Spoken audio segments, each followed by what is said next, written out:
नमस्कार, आप देख रहे हैं आज तक। आपके साथ मैं हूं सईद अंसारी। इंसान के हाथ में इंसान के विरुद्ध नफरत का पत्थर। यह पत्थर उछलता है आस्था की झांकियों पर। यह पत्थर फेंका जाता है इंसानियत पर। यह इंसान की अक्ल पर पड़ा हुआ पत्थर है। राम नवमी के दिन से देश के अलग अलग शहरों से यही खबरें आई कि शोभा यात्राओं पर पत्थर फेंके गए, आगजनी की गई, गोलियां चलाई गईं। शनिवार की शाम दिल्ली के जहांगीरपुरी इलाके में भी यही हुआ।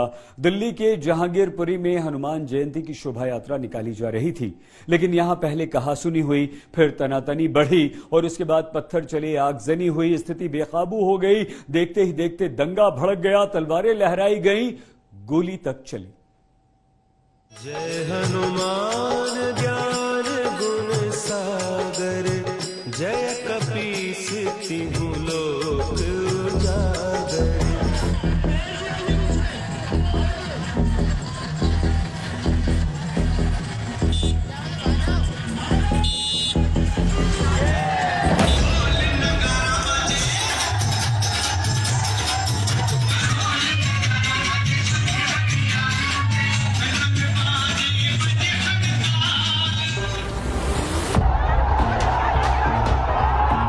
नफरत का अंधड़ उठा और आस्था का उत्सव देखते देखते उत्पात में बदल गया।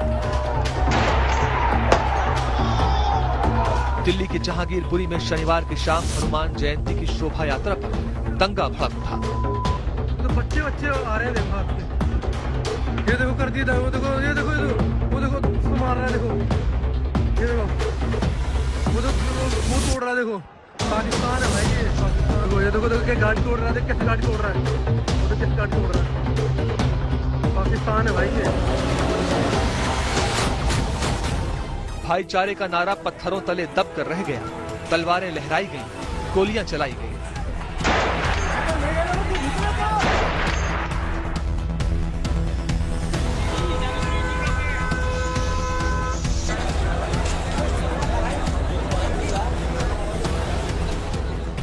गलियों में बिखरा कांच, सड़कों पर पड़े पत्थर गवाही दे रहे हैं कि हालात कितने बिगड़ गए थे। जहांगीरपुरी की सड़कों पर ये पड़े हुए पत्थर, ये बिखरे हुए कांच, ये बैरिकेडिंग और पुलिस वालों की मौजूदगी बताती है कि यहाँ पर तनाव बढ़ा हुआ है।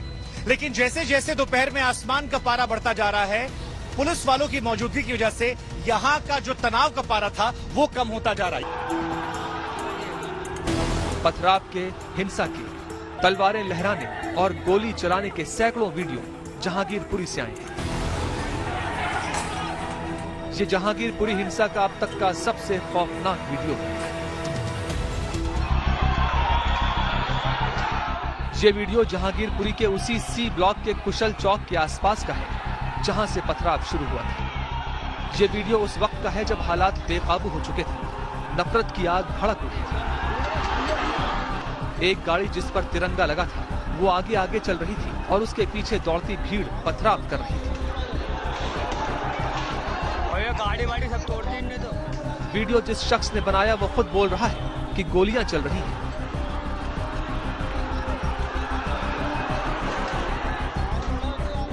शुरू से थे, लेकिन मेरे गाड़ी जो है सबसे पीछे थे। जो हुआ था आगे वाले के साथ हुआ था। ये जो जुलूस वाले थे ये गाड़ी गुड़ी छोड़ के भाग गए थे डर के मारे। तो मैं अपने गाड़ी से उतर के उनको गाड़ी ले जाने के लिए कहा, जो रास्ता जाम हो गया था। उसके बाद कुछ आदमी तो गाड़ी लेके चले गए। जयंती वाले जो क्या नाम है, हनुमान जन्म उत्सव वाले थे, वो गाड़ी उठा के ले गए थे। उसके बाद अचानक ये लोग पथरावबाजी शुरू कर दिया। जो कुछ आदमी गाड़ी उठा के ले नहीं जा पाए, उसके बाद पत्थर, बोतल और जो कम से कम 500 से 1000 आदमी इकट्ठे हो लिए, जिसे हम मतलब उनको रोकने की कोशिश किया बहुत ज्यादा। 500 प्लस था, उसके बाद भी 1000 भी हो सकता था, इतने वो थे, मतलब ऑपोजिट में थे जो पथराव कर रहे थे, जो बोतल फेंक रहे थे। मुझे तो ऐसा लग रहा है जैसे पहले से ही ये तैयार थे, क्योंकि जब ये जुलूस निकाल रहे थे तब भी हमारा गाड़ी सबसे पीछे था।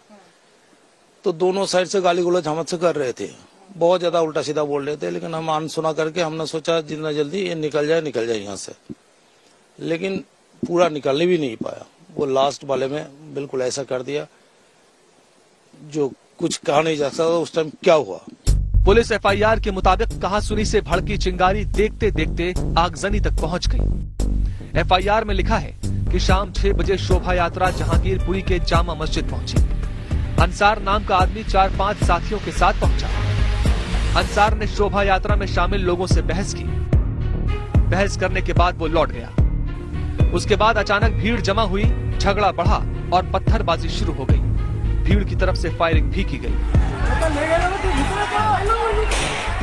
दिल्ली पुलिस ने अपनी एफआईआर में इस पूरी हिंसा का एक तरीके से मास्टरमाइंड अगर किसी को बताया है तो अंसार को बताया, और अंसार के घर पर ही हम इस वक्त मौजूद हैं जहांगीरपुरी में, जहां हिंसा हुई है वहां से कुछ दूरी पर अंसार का ये घर है। मूलतः जो अंसार वेस्ट बंगाल के हल्दिया का अभी बताया जा रहा है, जैसी हमें जानकारी मिली है। और जैसा कि एफआईआर में जिक्र है कि जो अंसार है वही सबसे पहले मौके पर पहुंचा था। शोभा यात्रा में जो लोग शामिल थे उनके साथ विवाद हुआ और हिंसा भड़की। दिल्ली पुलिस ने हालात संभालने के लिए आंसू गैस के गोले दागे, लेकिन उग्र भीड़ रोके नहीं रुकी। हिंसक भीड़ ने पुलिस को निशाना बनाकर फायरिंग की और एक गोली सब इंस्पेक्टर मेदालाल मीणा को जा लगी। इधर से सामने पथराव हो रहा था, उधर की तरफ मुंह करके खड़े थे उनको रोकने के लिए। वो दूसरे वाले दूसरे साइड में खड़े थे, वो उनके बीच में खड़े थे। उस वक्त आपको गोली लग चुकी थी? हाँ, गोली सामने से आई, जो लगने के बाद फिर मैं हॉस्पिटल चले गया। पहले मस्जिद पे वहाँ शुरू हुआ था, वहाँ बहस हुई थी। बहस फिर बाद में झगड़े में बदल गई, पथराव शुरू हो गया। आपने रोकने की कोशिश की वहाँ पर, आपको क्या कहा गया उनकी तरफ से?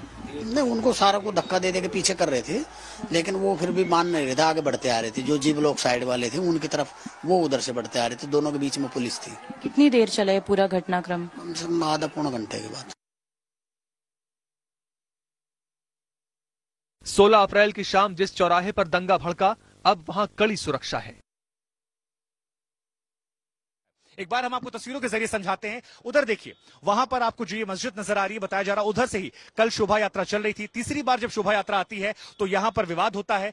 एक लड़के पर आरोप लगता है अंसार नाम के कि कुछ दोस्तों के साथ विवाद करता है। उसके ठीक बगल में एक मंदिर भी आपको नजर आएगा। अगर आप गौर से देखेंगे, इस मंदिर और मस्जिद की दूरियां जो हैं वो वैसे तो 50 मीटर की हैं, लेकिन कल शाम को हिंसक झड़प के बाद ये दूरियां काफी बढ़ जाती हैं।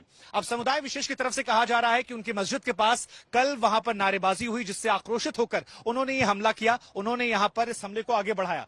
लेकिन बड़ा सवाल यह है कि थोड़ी ही देर में कैसे यहां पर सैकड़ों की संख्या में लोग इकट्ठा होते हैं, कैसे बड़ी संख्या में पत्थर जो है वो इकट्ठा हो जाते हैं, कैसे ये बोतलें आ जाती हैं, और जो वहां पर बिखरे हुए शीशे टूटे पड़े रहे हैं वो बहुत कुछ यहां पर कहते जाते हैं। हालांकि इस जांच जो है वो लगातार जारी है। पुलिस के मुताबिक दिल्ली के जहांगीरपुरी में भड़का ये दंगा पहले से सोची समझी साजिश थी। बच्चे, बुजुर्ग और महिलाएं सब पथराव और हिंसा में शामिल थे। हाथ में सबके पास तलवार थे, मैक्सिमम के पास चाकू थे। पत्थर तो बुजुर्ग के पास भी थे, उनके बुजुर्ग महिला के हाथ में भी पत्थर थे, जिनको समझाया लेकिन कोई समझने के लिए तैयार नहीं था। हमारे ऊपर भी पत्थर कर दिया बाद में। मेरा तो एक बड़ा आधा ईंट मेरे कंधे पे लगा राइट साइड में, जिसमें इसमें भी आया, और फिर एक पत्थर मेरा पैर में लगा। जहांगीरपुरी में रात गहराते गहराते हालात काबू कर लिए गए, लेकिन नफरत की चिंगारी अभी भी बुझी नहीं है।